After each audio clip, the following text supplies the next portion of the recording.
Hey guys, Alex here from Stay Frosty Cinema, and today you'll notice it's some Guild Wars 2 gameplay, and I'd like to talk about Guild Wars 2. I was very hyped for Guild Wars 2. I was a really big Guild Wars 1 fan. That was probably the game that I spent the most hours on ever, and I was really excited for Guild Wars 2 before it launched. And I read like almost every article they posted, every profession they revealed they did. I was super excited. And when the beta weekends came around, I made sure to post videos of them, but I haven't really posted Guild Wars 2 lately, and to be honest, it's because I haven't really been playing lately.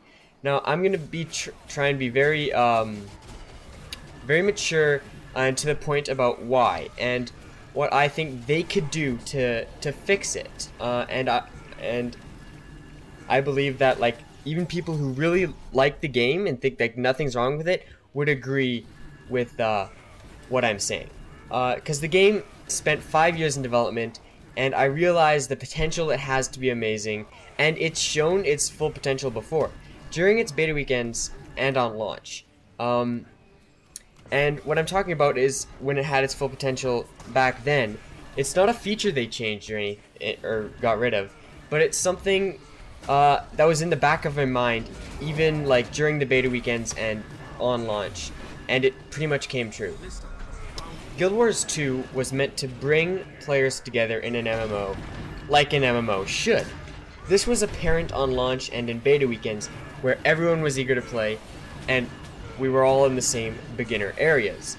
However, after launch, and as the game progressed, the server's population spread out over the huge world of Tyria, leaving those who didn't have a whole lot of playtime available alone and in the dust. However, these players, like me, aren't alone.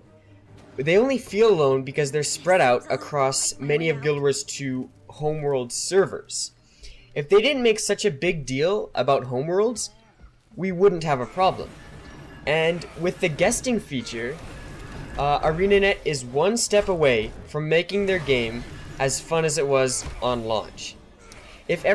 What I'm suggesting they do is that if every time I logged on and accessed one of my characters or entered a new area, I got to view every world's population in that area. You see, I moved to Jade Quarry because it had a high population, but that doesn't mean that there's going to be more people in Lornar's Pass, which is the area I'm in right now. And it only slightly increases my chances of seeing other people in the world, and I do get lucky sometimes. Like in this gameplay, I got lucky and joined a party of people that I guess knew each other and were playing, and I played with them for a bit. That's my point. Guild Wars 2 is incredibly fun to play with other people, whether you know them personally or not. So if all the players wanting to play in a certain area weren't spread out across their like 40 plus servers or homeworlds, and were instead allowed to merge together to one or two or more populated servers, it would be better.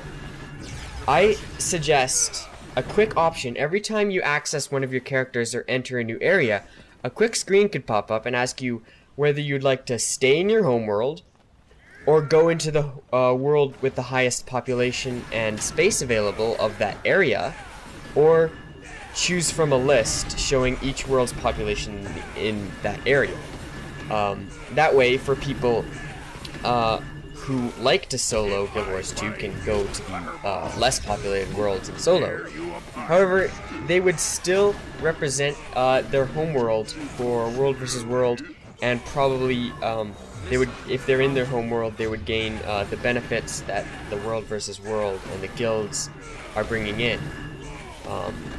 That way homeworld would still matter, because I'm tired of basically being restricted into only choosing one server or the other. Instead of, if you would allow all the players that want to play, say like Generton Fields or Learner's Pass, to like see which servers have the most people playing in that right now, and then they can all go there to enjoy it the way Guild Wars 2 should be enjoyed, I think that would make the game a lot better, and I would really start playing again. But other than players being forced to be scattered across different servers with no idea about where they could coordinate and all guest on the same server and have a good time, Another thing that annoys me about Guild Wars 2 is waypoint fees. If I left behind a vista in the north part of an area and I fought my way down to the south, I shouldn't be punished for having to choose the quick way back. When ArenaNet talked about a small fee before they launched the game, I thought it would be really small. Spending half a silver coin to save me half an hour isn't fun and prevents me from buying proper level equipment. However, this doesn't bother me as much. I would be a lot more willing to pay the waypoint fee if I knew I could get a refund by completing a dynamic event with other players in the area. However, some dynamic events are meant for a lot of players and just can't be soloed. So please, ArenaNet, your game has so much potential and it's really letting me down. All you have to do is allow PvE players to merge together into a few servers to heighten the population density of areas by giving them the freedom to see which worlds have the most people playing in those areas where they would otherwise be stuck in their homeworld and left alone. That's all I have to say, and I hope you agree. Leave your comments about whether you agree, disagree, voice your own opinions down below. Remember to rate the video and subscribe, and as always, stay frosty.